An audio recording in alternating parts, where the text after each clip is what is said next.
line that separates an average pianist from a good pianist is just technique. But the line that separates a good pianist from a great pianist is attention to details. Today in this video, we're going to show you 3 things that makes you a great pianist. Number 1 and the most important is hearing. As musicians, we must hear. Hearing has to be first. We need to always remember music is purely auditory. It is for us to hear. It is for the audience to listen.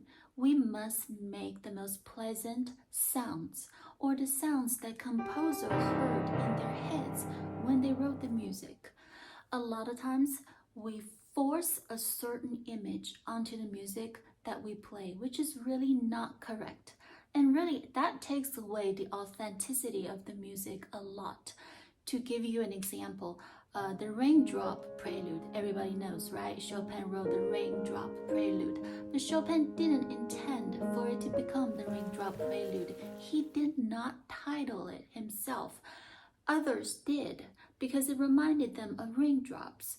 And also the Moonlight Sonata. Beethoven didn't write the Moonlight Sonata. The Moonlight Sonata, the first movement of it is really just a burial. It's got nothing to do with moonlight. But what if you had certain images in your head when you're playing that music? Your perception is not correct when you do that.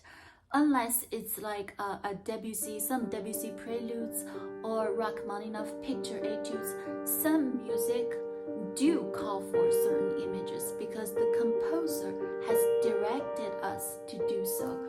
But most of the time, we need to put hearing and listening skills above everything else. And also, hearing includes making exceptional sounds with texture, color, dynamics. How do we do that? A lot of times when we play a note, we must hear that note all the way from the other side of the piano. We need to let that note travel and decay through the piano shell. You see, that note has to go this way. That note can't go this way, or definitely can't sink. Every note, we have to send it through the piano. And when we have learned how to make sounds echo and pull around this piano and always hear our lines at the very end of the piano, when you can do that, you will hear the difference in the music that you make. Number 2 is posture. Now, we all learned when we were 5. Our teacher told us to sit up straight, keep our back straight. Have you ever wondered why? That is really because you support yourself from the torsos, and you need to realize power, strength, the weight that you need to play the piano, actually they all originate from your torsos. It is your torso that supports that. And if you were sitting like this, you will be using a lot more arm force, shoulder force. That's really not necessary in playing the piano. And by using unnecessary force, you have more injuries, right? So always remember, let your torso support you and let your weight come from here.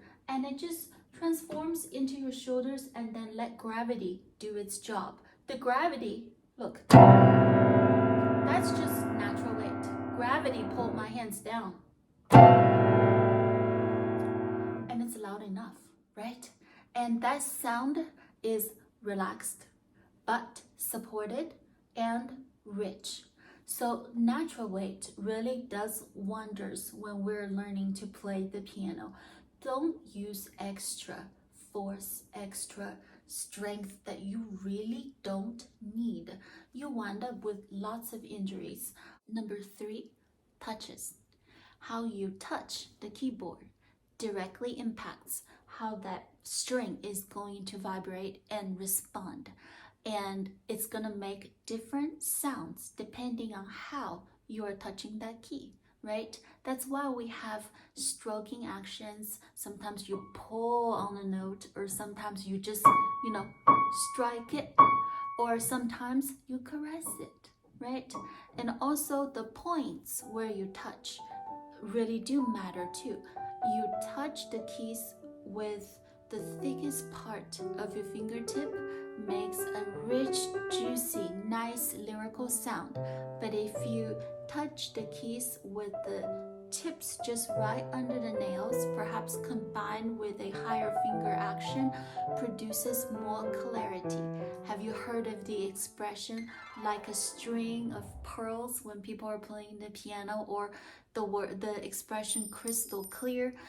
Those expressions really came from how the pianist was touching the keys.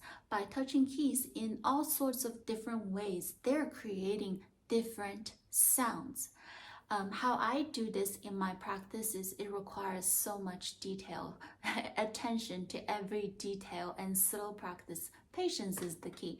I'm going to show you how I do that in one of the pieces.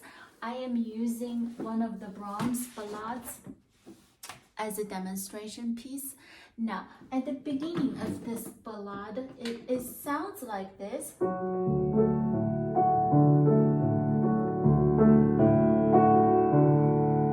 Right? So you want to make it sound like a pool of sounds, pool of notes, just all pooling and melting together.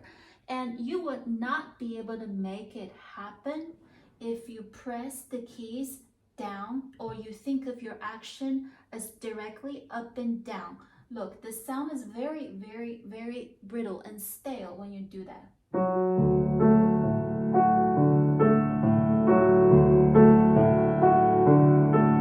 Right? The legato is pretty bad, and that sound is dead. It stops right here. So by touching it this way, then that one actually send it in.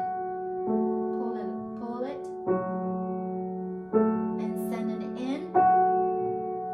Pull. You see that? I'm doing it very slow, and I'm overdoing it so you can see how I'm doing it. But this is just an example on how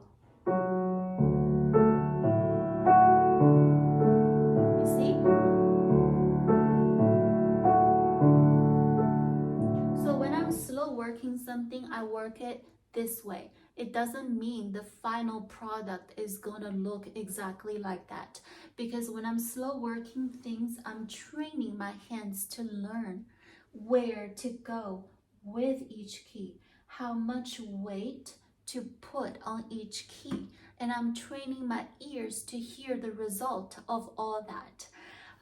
If you want to play better music, always think about touches and sound.